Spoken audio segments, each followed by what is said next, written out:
War is an ancient business, one that has fueled empires, toppled governments, and forged the destinies of nations. But in modern America, war is more than just a battlefield affair. It's an industry. A trillion-dollar machine driven by billion-dollar contracts, silent negotiations, and lobbying forces that influence global geopolitics. Tonight, we pull back the curtain on the business of war, the defense companies that thrive in the shadows of national security, the untold stories behind their billion-dollar deals, and the figures who profit from global instability. Let's begin. Every year, the U.S. government spends hundreds of billions of dollars on defense. Fighter jets, aircraft carriers, missile defense systems, each of these contracts is more than just a transaction. It's a carefully orchestrated dance between the Pentagon, major defense contractors, and Washington insiders who ensure the money keeps flowing. At the heart of this ecosystem are a handful of giants: Lockheed Martin, Boeing, Raytheon Technologies, Northrop Grumman, and General Dynamics. These companies are the lifeline of America's military-industrial complex, and their influence stretches from Capitol Hill to the farthest corners of the globe. But how exactly do these contracts work? How do a few companies secure government deals worth tens of billions of dollars? And most importantly, who really benefits? Let's start with an example. In 2022, Lockheed Martin won a contract worth $30 billion to build the F-35 Lightning II, a stealth fighter jet designed to be the backbone of American air superiority. But what many don't realize is that the contract wasn't won overnight. It was the result of years of lobbying, political maneuvering, and behind-the-scenes influence. To understand this, we need to follow the money. The process starts with a need assessment. The Department of Defense, DoD, decides it needs a new weapon system, whether it's a fighter jet, a missile defense system, or an advanced drone fleet. But this isn't just a military decision. Behind the scenes, defense contractors are already shaping that decision through lobbying efforts, think tanks, and former Pentagon officials who now work in the private sector. Once the need is established, companies bid for the contract. On the surface, this looks like a fair competition. But in reality, it's anything but. Many times, the contracts are pre-written in ways that favor one company over another. By the time the Pentagon announces the bidding process, the specifications are so tailored that only one or two companies can realistically fulfill the requirements. This isn't a coincidence. It's by design. Now, here's where things get even murkier. Lobbying. Defense companies spend millions each year on lobbying Congress and government agencies. They fund think tanks that publish reports justifying more defense spending. They hire former military officials and government insiders who still have connections in Washington. In short, they make sure they stay ahead of the competition. By the time the contract is awarded, billions of taxpayer dollars have already been funneled into a system that ensures these companies continue to profit, year after year, administration after administration. And if you think this is where the money trail ends, you're mistaken. Because once a company wins a billion-dollar contract, it's never really the final price. Stay with us as we uncover the hidden costs, the overruns, and the winning a billion-dollar contract is just the beginning. What comes next is something the public rarely sees: cost overruns, delays, and the steady flow of additional taxpayer money to cover unexpected expenses. Let's go back to the F-35 Lightning II contract. Originally, the Pentagon estimated that the total cost for the program would be around $200 billion. But by 2023, the real cost had ballooned to nearly $1.7 trillion, making it the most expensive weapons system in U.S. history. How does this happen? How does a $200 billion project turn into a $1.7 trillion taxpayer burden? The answer is something called contract modifications. Once a defense company secures a contract, they often underestimate costs in their initial proposals to make their bid appear more attractive. They present optimistic timelines, streamlined budgets, and promises of cutting-edge efficiency. The government, eager to maintain military superiority, approves the deal. Then, reality sets in. Suddenly, the company reports unexpected design issues, supply chain shortages, and increased labor costs. The Pentagon, already deeply invested in the project, has little choice but to approve additional funding. These cost overruns are often labeled as unavoidable expenses or necessary upgrades. The public, of course, is never told the full story. Background music shifts to investigative tone. One of the biggest reasons these companies can continue charging more is because of cost-plus contracts. In a traditional business deal, a company agrees on a fixed price and delivers a product within budget. But with cost-plus contracts, the government agrees to pay for all costs plus an additional guaranteed profit. This means that the more expensive the project becomes, the more money the defense contractor makes. There's no real incentive to keep costs low because overspending is actually rewarded. And that's just one of the tricks of the trade. Let's talk about the revolving door scandals that make the business of war one of the most lucrative industries in the world. Imagine you're a Pentagon official overseeing a contract for a major weapons system. You're responsible for reviewing budgets, approving modifications, and ensuring the project stays on track. Now imagine that after you retire from government service, you're offered a high-paying job at the very defense company you were overseeing. This isn't just a hypothetical scenario. It happens all the time. In fact, a study found that over 50% of retiring senior Pentagon officials take jobs in the defense industry. They go from regulating companies to working for them, often making 6- or 7-figure salaries. The result? A system where decisions aren't made purely on military necessity, but on financial incentives. Let's take a real example. The case of James Mattis. Before becoming the U.S. Secretary of Defense, Mattis was on the board of General Dynamics, a company that secured billions in defense contracts. After leaving office, he went right back into the private sector, joining think tanks and corporate boards that benefited from military spending. This revolving door isn't illegal. In fact, it's so common that it's practically expected. The question is, who really benefits from this system? The answer isn't the average American taxpayer. The money flowing into these contracts doesn't just go toward weapons. It funds lavish executive salaries, shareholder dividends, and corporate expansion. In some cases, defense contractors even use taxpayer dollars to buy back their own stock, boosting their share price and enriching their executives. And when public scrutiny gets too intense, there's one simple solution. Start talking about a new threat. Whether it's China, Russia, terrorism, or cyber warfare, the moment there's concern that defense spending might be questioned, headlines emerge about growing threats, justifying even more military contracts.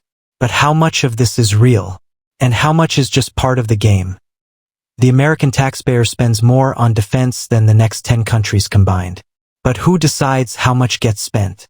And more importantly, who benefits? The answer isn't just found in the Pentagon or the White House. It's in Congress, where lawmakers hold the power to approve or reject military budgets. And if you follow the money, you'll see a pattern. The loudest voices calling for increased defense spending are often the ones receiving campaign donations from defense contractors. Let's break this down. Each year, the president submits a budget request to Congress, which includes funding for national defense. Lawmakers on key committees, like the House and Senate Armed Services Committees, debate the numbers, negotiate with the Pentagon, and ultimately decide how much money is allocated to defense programs. In theory, this should be about national security. But in reality, it's about business. Defense companies donate millions of dollars to political campaigns. In return, lawmakers push for larger military budgets, approve lucrative contracts, and even fund projects the Pentagon doesn't want. Yes, you heard that right. The military sometimes gets money for weapons it doesn't even ask for. Take the case of the M1 Abrams tank. For years, the Army has said it has enough tanks and doesn't need more. But that didn't stop Congress from forcing the Pentagon to buy more tanks anyway. Why? Because General Dynamics, the company that builds them, has a factory in Ohio home to powerful lawmakers who receive campaign donations from the defense industry. This is called pork barrel spending, where politicians approve wasteful projects simply because they create jobs in their districts, ensuring their re-election. And it's not just tanks. Lockheed Martin, Boeing, and Raytheon Technologies spread their manufacturing plants across multiple states so that cutting a program would mean job losses in dozens of congressional districts. This makes it politically impossible to reduce military spending, no matter how unnecessary some of these programs might be. The system is designed to sustain itself. Now let's talk about super PACs and dark money. Defense companies don't just make direct donations to campaigns. They also fund super political action committees, super PACs, organizations that can spend unlimited amounts of money to support candidates. And because of dark money loopholes, they don't always have to disclose where the money is coming from. This means that when you see a TV ad attacking a politician for being weak on defense, there's a good chance it was paid for by the defense industry. The goal? Keep military budgets high and keep the contracts flowing. But here's where it gets even deeper. Many politicians don't just approve defense contracts, they invest in them. A report from 2022 revealed that more than 50 members of Congress owned stock in companies like Lockheed Martin, Boeing, and Northrop Grumman, while at the same time voting on defense budgets that benefited these very companies. In any other industry, this would be called insider trading. But in Washington, it's just business as usual. And when someone dares to question the system, the response is always the same. National security is at risk. A simple phrase that shuts down debate and ensures that the cycle continues, but who actually wins in this system? Certainly not the average soldier who is often sent into war zones with aging equipment, poor healthcare, and low wages. Certainly not the American taxpayer who foots the bill for bloated contracts, endless wars, and overpriced weapons systems. And certainly not the people living in countries affected by America's military interventions. The winners are the executives, lobbyists, and politicians who profit from the business of war. And in Part 4, we take you inside the war machine itself, examining how conflicts around the world are manufactured, prolonged, and exploited for profit. We've talked about billion-dollar contracts, political influence, and the revolving door of power. But there's one final piece of the puzzle: the wars themselves. Because in the world of defense contracts, peace is bad for business. Let's be clear, America doesn't just defend itself. It projects power. It maintains nearly 800 military bases around the world, conducts operations in multiple countries, and spends more on defense than China, Russia, India, and several European nations combined. But here's the question: are all these conflicts necessary? Or are some of them just good business? In 2003, the U.S. invaded Iraq under the justification that Saddam Hussein possessed weapons of mass destruction. No weapons were ever found. But do you know what was found? Contracts. Lots of contracts. Companies like Halliburton, Lockheed Martin, and Raytheon made billions supplying weapons, building infrastructure, and providing logistics for the war effort. Halliburton alone, formerly led by Vice President Dick Cheney, received $39.5 billion in government contracts during the war. Coincidence? Maybe. But Iraq was far from the only example. In 2011, the US and NATO launched military operations in Libya. The official justification? Humanitarian intervention. But behind the scenes, defense stocks surged, companies secured new contracts, and arms manufacturers enjoyed yet another round of profits. And when conflicts aren't convenient, there's another strategy: selling weapons abroad. America is the world's largest arms dealer. In 2022 alone, the U.S. approved $205.6 billion in foreign arms sales, providing fighter jets, missiles, and tanks to allies and unstable regions alike. Take Saudi Arabia. For years, Saudi forces have been engaged in a brutal war in Yemen, a war that has resulted in tens of thousands of civilian deaths. And yet, the U.S. continues to sell them weapons. Why? Because defense companies have lobbyists in Washington making sure those sales never stop. Even when there's public outcry, the solution is simple: find a loophole. When Congress blocked a weapons sale to Saudi Arabia in 2019, the Trump administration used an emergency loophole to push it through anyway. And guess who benefited? Raytheon. Here's the ugly truth. If you're in the business of war, you don't just wait for conflicts to happen. You create demand. You fund think tanks that push for military action. You manufacture intelligence reports that exaggerate threats. You make sure the media stays focused on the next big danger. Because as long as there's fear, there's profit. But here's the most shocking part. Even when wars end, the spending doesn't stop. After the withdrawal from Afghanistan in 2021, many assumed that defense budgets would shrink. Instead, they increased. Why? Because even though the war was over, defense contractors argued that the next conflict was just around the corner. And when Russia invaded Ukraine in 2022, it was a gift to the defense industry. Lockheed Martin's stock price skyrocketed. Weapons production surged. Congress approved billions in military aid, much of which went right back to U.S. defense contractors. It was the perfect business model. So what does this all mean? It means that as long as the system stays in place, as long as the lobbying continues, as long as the contracts keep flowing, there will always be another war. We explore the final piece of the puzzle: the future of the military-industrial complex, the rise of private military contractors, and what happens when war becomes fully privatized. For decades, the military-industrial complex has operated like a well-oiled machine, one that feeds on endless conflicts, political influence, and trillion-dollar contracts. But what happens next? The answer is even more unsettling. Because the future of war may not be fought by nations at all. It may be fought by private companies. Let's talk about private military contractors. While most people think of war as a government operation, there's a growing shift toward privatization.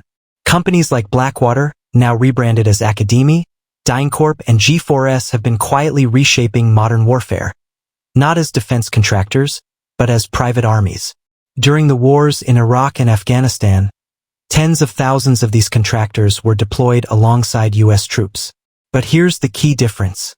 They weren't bound by the same laws. While U.S. soldiers operate under military codes and rules of engagement, private contractors are often immune to prosecution. This lack of accountability has led to horrific incidents, like the 2007 Nasur Square massacre in Baghdad, where Blackwater contractors killed 17 civilians. And yet, instead of being shut down, these companies thrived. Because private military contractors offer something the Pentagon loves: deniability. When governments want to engage in military operations without public backlash, they turn to private firms. They provide security, carry out covert missions, and even handle assassinations, all under the radar. And the market for these services is booming. As of 2023, the global private military industry was worth over $224 billion and growing. But it doesn't stop there. The next frontier of warfare isn't just private armies, it's automation. Companies like Palantir, Boston Dynamics, and Anduril are leading the charge toward AI-driven warfare. We're talking about autonomous drones, robotic soldiers, and AI-powered targeting systems that will remove human decision-making from the battlefield. This is no longer science fiction. In 2020, Turkey used the world's first AI-controlled drone strike in Libya, marking the first time a machine made the decision to kill without human oversight. And guess who's investing billions in these technologies? The same defense contractors that profited from traditional wars. Lockheed Martin, Raytheon, and Northrop Grumman are all developing autonomous weapons systems, because in the future, war won't just be privatized. It will be automated. This raises one final question. If war becomes fully privatized and automated, who will stop it? Who holds these companies accountable? Who decides when a drone strike is justified? Who ensures AI-powered weapons aren't programmed for profit over ethics? The answer right now is no one.